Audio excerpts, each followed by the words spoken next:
¿Cómo está, Patricia? Usted sabe harto de ópera y los apellidos los pronuncia, pero perfectamente. Aquí estaba atenta escuchando, qué gran invitación y ojalá que mucha gente pueda ir este viernes a ver esta ópera en la ciudad. Está Oiga, yo siempre interesante. estoy feliz, pero, Sí, pero eso es hoy bueno. día particularmente feliz. Ayer ya se publicó en el diario oficial Ah, ok. esta nueva ley. Por aquí tengo la 21.578, si no me equivoco. Ujú. Está ya como cuerpo legal, ¿cierto? Este aumento del salario, que tal como tú señalas, tiene primero a la base hartas conversaciones, hartos acuerdos. En primer lugar, este acuerdo con la Central Unitaria de Trabajadores que permite fijar un necesario aumento salarial. También lo hemos conversado otras veces. Ujú. Eh, Hay casi 1 millón de trabajadores en el territorio nacional que tienen el sueldo mínimo y la economía, la vida, ¿cierto?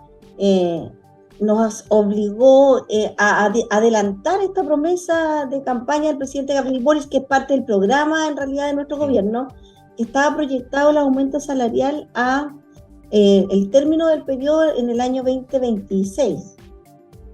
Entonces, dadas las condiciones, ¿cierto?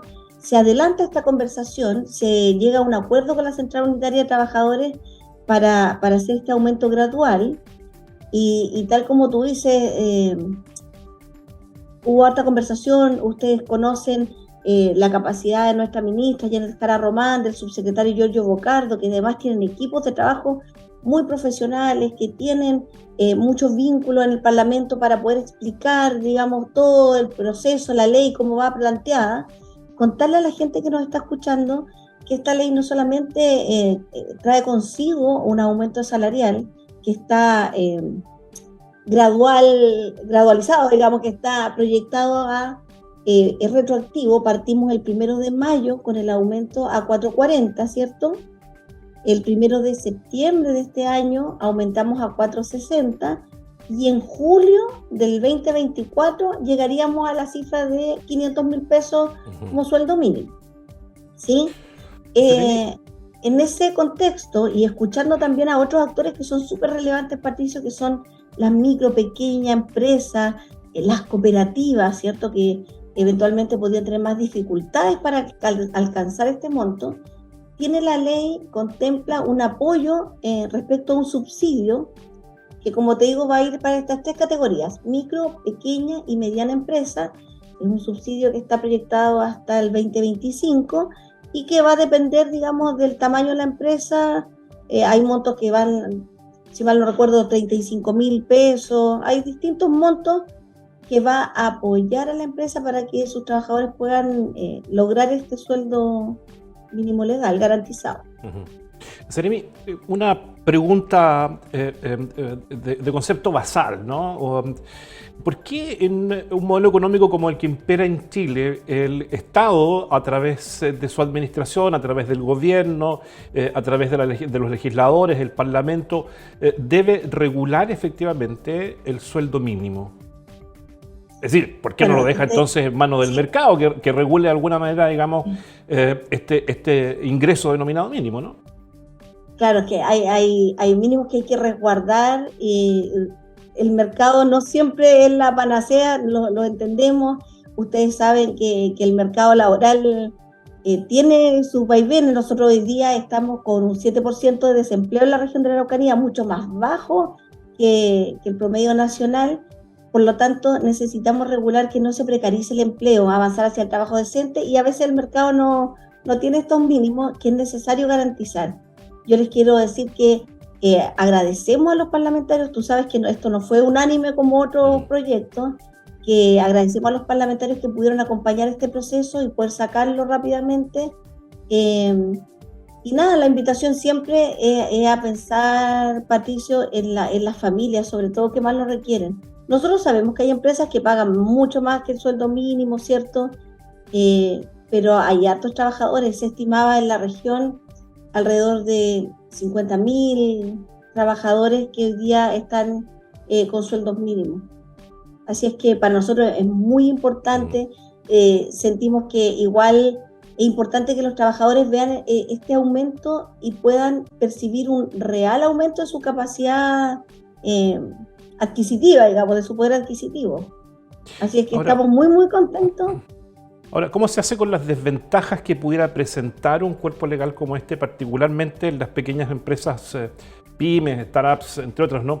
De alguna manera, desalentar, digamos, la contratación de personal nuevo, el incremento de algunos precios o de los precios en general de los productos, porque finalmente este costo lo va a pagar el usuario, el consumidor, ¿no? El aumento del sueldo. ¿Cómo se hace desde el punto de vista del gobierno para disminuir estos riesgos que significa fijación de salario mínimo? Bueno, contarte que hay programas específicos que apoyan, ¿cierto?, la contratación.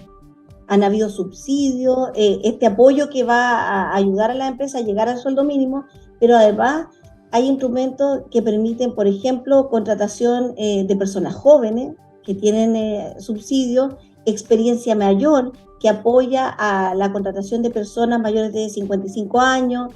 Hay instrumentos en lo público que apoyan, como tú dices, a las micro, pequeña y mediana empresas. Contarle a la gente que además, para apoyar y que no vean la necesidad, ¿cierto?, de quebrar alguna empresa o de que esto se le genere una carga importante, se generó una mesa de trabajo desde el ministerio con todas las organizaciones gremiales que agrupan a microempresas, a cooperativas, y te quiero contar que además del subsidio que va a estar incorporado en la ley, van a haber otros beneficios. Por ejemplo, van a poner prioridad a una ley que va a modificar compras públicas para permitir que las micro y pequeñas empresas y la cooperativa tengan mayor facilidad para que el Estado les compre, ¿sí? Eso es súper importante. O que puedan sacar, por ejemplo, sus permisos de circulación sin tomar en cuenta alguna deuda que puedan tener por ahí respecto a algún crédito solidario.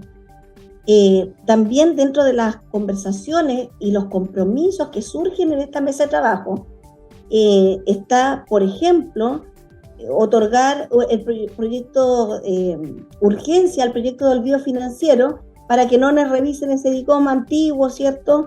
Y que ellos puedan acceder a evaluaciones crediticias un poco más justas, sobre todo a las microempresas y a las cooperativas, como te digo, que son poco importante en nuestra gestión para no dejarlo solo. ¿Qué impacto pudiera tener un aumento en la remuneración, este aumento de las remuneraciones en el proceso inflacionario que estamos viviendo como país, Seremi? Mira, ahí ya vamos a invitar al Seremi Economía a conversarnos respecto a esas materias, pero no es algo que debiese afectar, Patricio, tan fuertemente, no lo consideramos. Creemos que hay otras cosas que pueden afectar más. Me imagino. Ahora, pensando en quienes nos están viendo en este minuto, yo soy trabajador, me siento contento por esto, pero no sé si efectivamente voy a recibir este aumento que se aprobó en el Parlamento. Por lo tanto, la pregunta es, ¿quiénes son los beneficiarios de este aumento en el sueldo mínimo? No, todos los trabajadores que estén contratados, ¿cierto?, formalmente, tienen que tener el sueldo mínimo como base, garantizado. Además, me preguntaban, por ejemplo, respecto de los part-time u otros.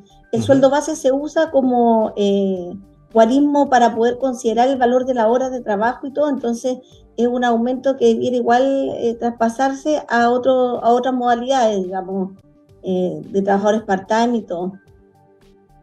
Ya, ok. Es decir, pero claro, pero en este cuerpo legal no entran, por ejemplo, los que se rigen por estatuto, pensando en el estatuto administrativo, en el estatuto docente, por ejemplo, solo código laboral, ¿no? Para todos los trabajadores, el sueldo mínimo garantizado es el sueldo que está por ley establecido. Ya, independiente, digamos, de los marcos que rijan el desarrollo de esas funciones. Así es. Ya. Ahora, ¿esto comienza a regir cuándo, Seremi? Es retroactivo, Patricio, por lo tanto, partiría desde el 1 de mayo. Quienes puedan hacer sus ajustes en la planilla de este mes debieran considerarlo este mes, digamos, y si no, lo considerarán el mes siguiente, porque el aumento a 440 parte desde el 1 de mayo de este año. el 1 de septiembre a 460 y el 1 de julio del 2024 a 500.000 pesos. Y ahora, en mayo, ¿cuánto debiera aumentar efectivamente el sueldo? 440.000. 400, ¿desde cuánto a 440? Desde el 1 de mayo, del que teníamos, que era 3,90, no recuerdo la cifra exacta, el sueldo mínimo que estaba establecido anteriormente, pero desde el 1 de mayo en adelante, 440.000. Ya, lo que pasa es que yo me pierdo en eso porque la universidad decidió hace muchos años que no había ningún funcionario que ganara menos de 500.000 pesos. Sí, pues ustedes tienen hace rato mucho más que el sueldo mínimo. Lo conversábamos el otro día con algunos directivos de la Universidad de la Frontera. Por eso te digo, hay harta gente y hay hartas empresas que ya pagan más que 500.000 pesos incluso. Pero hay un grupo importante de personas que hoy día trabajan por el sueldo mínimo. Y ese es el grupo de personas que está más vulnerable en la cadena, que tenemos que fortalecer y reforzar. Sí, hay hartas empresas que ya no pagan menos de 500.000, Patricio. Pero sí, aunque no lo crea, hay casi 1 millón de personas en Chile que sí reciben el sueldo mínimo por una jornada completa. Ahora, le cambio la pregunta respecto a la inflación, Seremi. Porque la primera tiene que ver con de qué manera esto pudiera impactar la inflación, ¿no? Es decir, aumentar este proceso inflacionario que estamos viendo como país. Le cambio la pregunta en el sentido de cuánto mejora efectivamente el poder adquisitivo de aquellos trabajadores que se van a ver beneficiados con este aumento en el sueldo mínimo. Bueno, eso sí es lo que te comentaba hace un rato atrás. Ustedes recuerdan que el aumento anterior que generamos en este gobierno fue el mayor en 29 años. Los otros se iban ajustando respecto al aumento del IPC y todo, y eso no es en la práctica un aumento de poder adquisitivo, en el fondo es mantenerte más o menos igual respecto a la subida de los precios, ¿cierto? En cambio, hoy día el salto que es de los más importantes que se ha vivido este último tiempo, va a permitir que la gente pueda tener un aumento en su poder adquisitivo. Ya, perfecto. La llevo a otro tema, Seremi, cortito. Mañana es la cuenta pública del presidente de la República. ¿Qué se espera? ¿Qué podemos esperar mañana en materia laboral y de previsión social, Seremi? Bueno, nosotros... Yo sé que no puede hacer spoiler, pero algún dulcecito, ¿no? Bueno, nosotros desde que partimos del gobierno hemos puesto algunos compromisos respecto a avanzar hacia el trabajo decente. Y eso, como lo hemos conversado hartas veces, tiene hartas variables, ¿cierto? Salario justo, estamos cumpliendo con aumentar el salario mínimo. Por ejemplo, la ratificación por parte del Congreso que se impulsa desde el gobierno del convenio 190 para tener espacios libres de violencia y todo, también se cumplió. Hemos ido avanzando, pero fuertemente en cumplir los compromisos, las 40 horas. Ahora nos queda pendiente y debemos trabajar con mucha fuerza, avanzar en un grupo de la población, Patricio, que está bien afectado y en el que todos tenemos coincidencia, que tiene que ver con los pensionados. Hay que avanzar hacia pensiones que sean pensiones que permitan una mejor calidad de vida, y ahí yo creo que todos los sectores estamos más o menos claros en el diagnóstico. Tenemos que avanzar a un proyecto común para mejorar las pensiones de los actuales futuros pensionados. Por lo tanto, esa es una línea que sí o sí tenemos como foco, digamos, en el desarrollo de nuestra labor futura. Y estamos atentos mañana a ver juntos como gabinete a nuestro presidente, escuchar los anuncios que tiene para dar, y no puedo spoilear nada más. Lo sospeché desde un principio, Seremi, pero tenía que hacerle la pregunta en esa eventualidad, ¿no? Pues si se me salía, de que, claro, saliera algo, digamos, que pudiera ser noticia además desde este minuto. Seremi, le agradezco muchísimo la conversación. Vamos a estar atentos, por cierto, mañana a lo que anuncie el presidente en su cuenta pública a la Nación. Además, vamos a transmitir nosotros la cuenta pública. Me acaban de avisar por interno. Transmitimos la cuenta pública del presidente Boric mañana. Qué bueno, es importante que vayamos viendo los avances, en qué estamos, cómo nos comprometemos. Seguimos avanzando con el mismo compromiso, poner a las personas en el centro de nuestra gestión. Así es que muchas gracias, Patricio, por siempre tener las pantallas abiertas de Ufovisión, mi casa de estudio, además. Además, pues, su alma mater. Gracias, Seremi. Que esté muy bien. Saludos. Un abrazo gigante. Chao. Chao.